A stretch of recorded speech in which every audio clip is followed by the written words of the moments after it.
Welcome back to Moose on the Loose. My name's Zombie Face. Today, I'm going to just address this because it looks hideous. I'm allergic to oil. I ate something with oil. So either I'm going to do the whole episode like this with a hand on my face, or we're just going to have to accept that I look like a zombie, or I've been infected by a zombie. In today's episode, we've got rain tax. This is not an April Fool's jokes. Rain tax attack.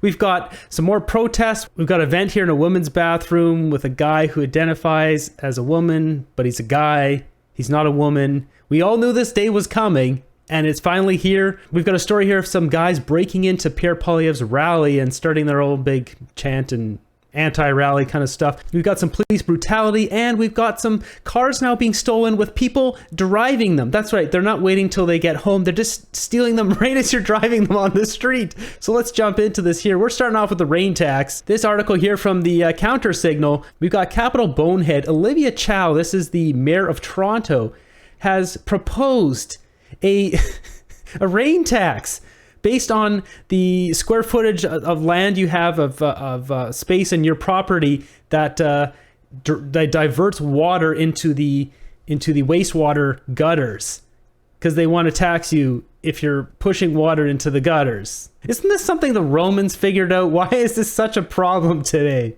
It's based on the amount of rainwater generated from residents' hard surfaces such as driveways and roofs. Though still in its feedback phase of consideration, the proposal currently states the properties with more hard surfaces will incur higher taxes, as these surfaces contribute to runoff that can overwhelm the city's sewer system during storms. Other than shock and mockery, many are questioning the feasibility of accurately measuring and enforcing taxes based on individual property characteristics. For properties less than 1 hectare in size, there would be a tiered flat rate stormwater charge based on the average hard water surface area of all properties in the tier. Now, I gotta wonder, does this include, what if you got a green roof? Does that count anymore? Are they gonna look into that, or are they just gonna blanket here? Let's just charge everyone, and people who complain who have green roofs will take it off, take it back?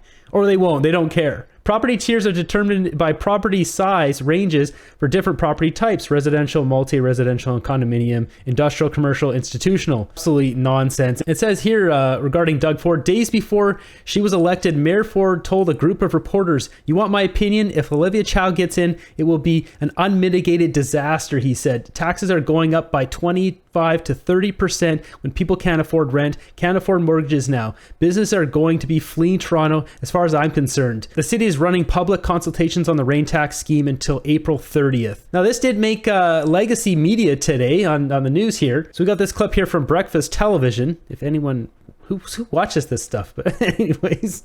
It's in an effort to help improve the city's aging water system. As the city grows, the stormwater system becomes strained, which could lead to flooding and basements being overrun and water pollution, things you don't want. Consultations and public meetings will be held next month regarding the rain tax, discussing the following: a stormwater charge for all property taxes, a stormwater charge credit program for large properties, an administrative water charge referred to as a water service charge. Is this normal stuff to talk about from a municipality standpoint, Tam, or should people be freaking out a little bit? No, I think it's normal just based on the fact that you said in Mississauga, which neighbors Toronto, and in many other municipalities, it is something that is happening right now. Toronto does need that revenue, and I know that Torontonians don't necessarily have the money to pay more at this point, but our infrastructure is aging quite a bit. We have water mains that haven't seen construction or the light of day for like 180 years. It's really bad. So things that need to be done, they need to be done, and they got to be paid for. So I know it's more. Hopefully it's something where the city can work on a number that isn't too disturbing to homeowners. Yes. Yeah. And hopefully the city's hoping that the anger towards the gardener will be distracting enough where people don't notice the rain tax coming your way. Here's an idea. If you want to put a tax on people, why don't you put it on properties that are over 10 acres in size? They're not farms, and they're owned by celebrities or whatever. Put a tax on that. How about that? For once. Moving on here, we've got the food professor. This is troubling. According to Statistics Canada, the average Canadian is spending less than $250 a month on groceries retail. That's a 19% decrease compared to January 2021. Now, if we look back to when I did a video on food spending that I did, being Captain Frugal myself, and I was saying basically I'm spending $300 a month on food, and that was absolute bare bones. That's after I lost my business and everything. So the fact that you've got the average spending on food back in April, June 2021, and now we've dwindled down to $248. People are skipping meals. Unless people are cooking like only big bags of beans, chickpeas and stuff, you can get those really cheap. That's one of the few ways you can still kind of fight it. You can buy bananas. There's a few other things, but most other things are really expensive. I think most definitely people are skipping meals. I know a family member not able to afford meat and is eating vegetarian more. I heard this from many more people. This could be a factor. Like I said, chickpeas, dirt cheap. You can get lentils. Any sort of dried beans are just cheap. And lots of calories. But that's like one of the few things that's kind of left that you can survive on. So I defy you to find one functional member of society spending only $250 a month on food. I feed myself and my 80-year-old mother, who eats about as much as a baby bird despite my efforts. I spend about $1,000 a month on groceries at least. Yeah, a huge way to cut down on groceries, I had it back maybe 6 or 7 episodes ago, is to use a Flash Food app. I'll put a link down below. Use my code, you get a free $5 when you spend $10, I think. Where I live, they have these boxes for $5, and it's just outrageous how cheap it is. It's a $20 box of produce, $25, and it's for $5. So highly recommend that down below. It's not sponsored, it's excellent. One of my friends recommended it. Next up here, we've got a anti-Israel protesters storm Pierre rally get thrown out. Free the hostages!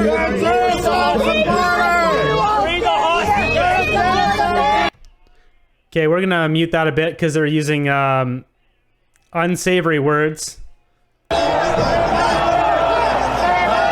this guy's getting thrown out. So one guy's getting tossed, and then another guy here charges his way up. He's saying bad things right now.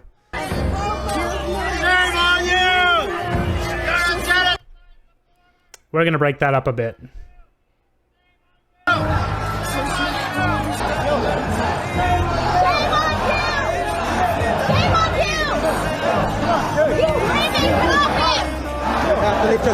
You have to leave us alone.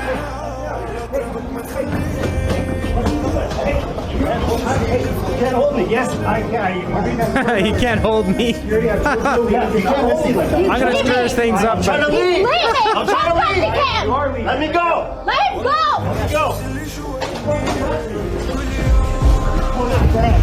Don't touch him. Pushing me. Let him go. Let him go. Let him go. Let him go. Hey. Do stupid things, win stupid prizes? Yeah, okay.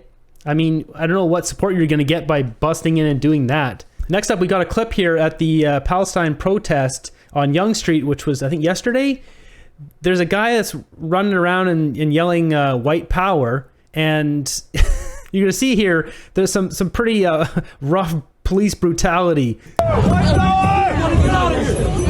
Get out of here. Delete that now. Delete it now. Get out of my face. Look at you. Touch him. I mean, the guy shouldn't be putting his hands on people.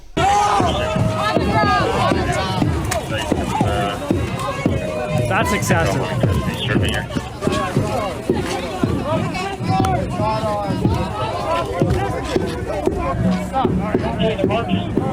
Let's go. Are the punches to the groin necessary? That's ridiculous. There's 6 people on one guy.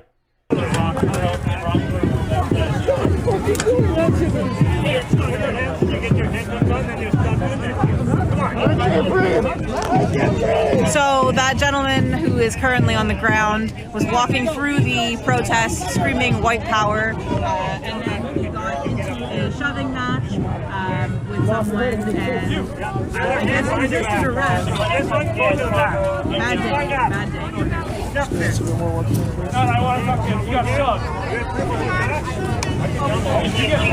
day. Whose shoes those are? I'm like 1980s, baby. Some random shoes there. That's definitely some police brutality. He was getting handsy and putting his hands on the guy. He needed to be moved out of there. But he didn't need to be tackled and choked by 6 guys and punched in the nuts 3 times. That's ridiculous. Next up, we've got this here, which I thought was hilarious. Now, this is a crowd. Take heed, conservatives. Look at that energy. Look at that buzz. There's so much buzz going on here. These people are all like asleep. What is this guy's like? He's in nap time right now. I think nap time. Just so much buzz. Look at all these liberal boneheads. Like, what's wrong with you people? You vote for this, and like, I get it. Like some people voted for Trudeau the second time. They thought, oh, maybe things will get better. They got worse. And now they're going to vote conservative and try to fix the problem. These people don't want to fix the problem. They like suffering. I saw a new report today saying the majority of houses being bought are by investors, and the average investor owns 11 houses each. It's probably these people. Next up here, we have a carjacking while someone's driving on the street. No longer are the criminals stealing from your house. They're just going to pull the car right out from underneath your feet while you're driving it. Halloween prank. But it was no joke. The carjackers wanted the couple's 2-month-old Rolls-Royce SUV, similar to this one, valued at about $700,000. He said, give me the key. Maddie was buckled into the passenger seat. He goes, give me your ring. Her husband was outside the car already. Maddie says she didn't comply at first, arguing back instead for 3, maybe 4 minutes. Get out of my car with your phony fake gun, right? And he said, it's not a fake gun. So he pulled out the bullets, showed it to me, and at that point I realized, well, maybe this is more serious than I thought. Carjackers were driving a Range Rover. One of them jumped into the Rolls Royce and drove away with Maddie still in the front seat until she was tossed out. You could see her on the ground in the dashcam video. I was very fortunate. You know what, when they threw me a Halloween prank. But it was no joke. That's so wild, man. She doesn't want to give up her car. The guy pulls out the bullets? That's not how this works. What is this, Canadian carjacking? In America, they just want to poo-pooed and call it a day.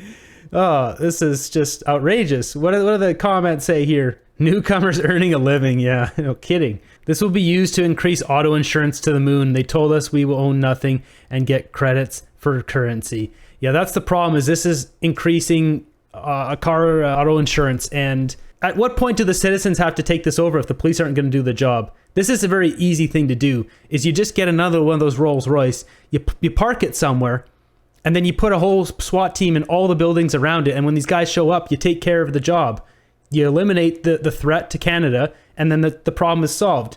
However you want to do that, like I said before, deport these guys to North Korea. I don't care. Just get them out of the country. They can't be here.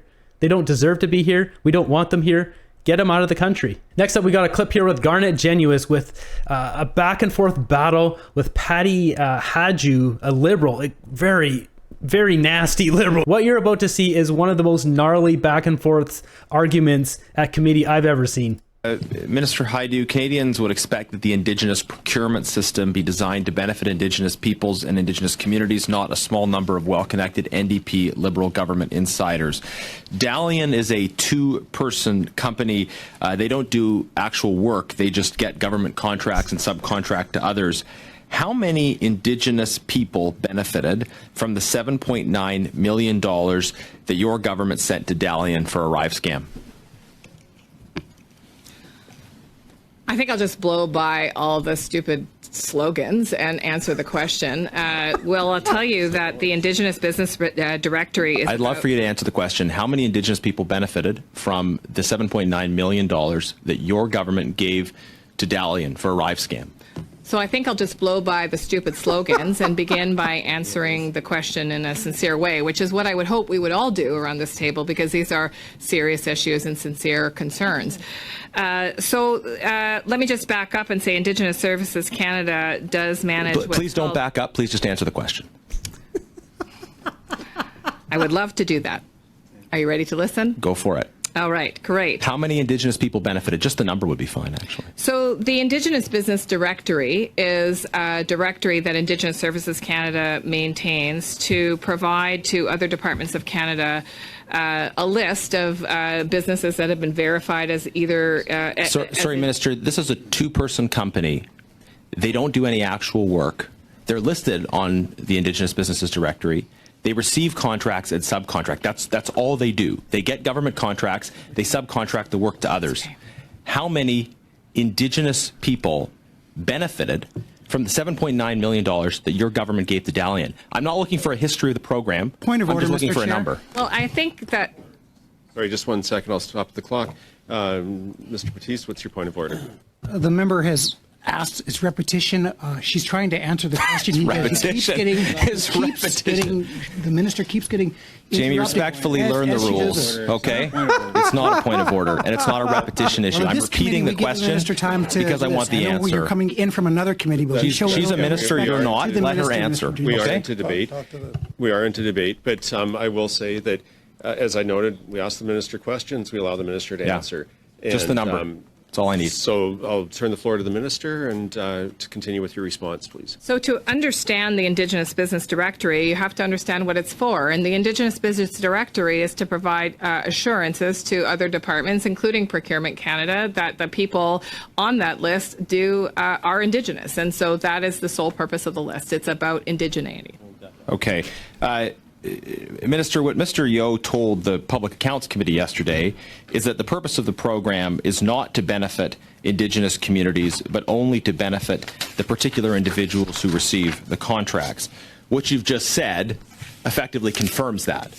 It sounds like you have no information about whether Indigenous peoples or communities actually benefited beyond the 2 people who got $7.9 million for no work.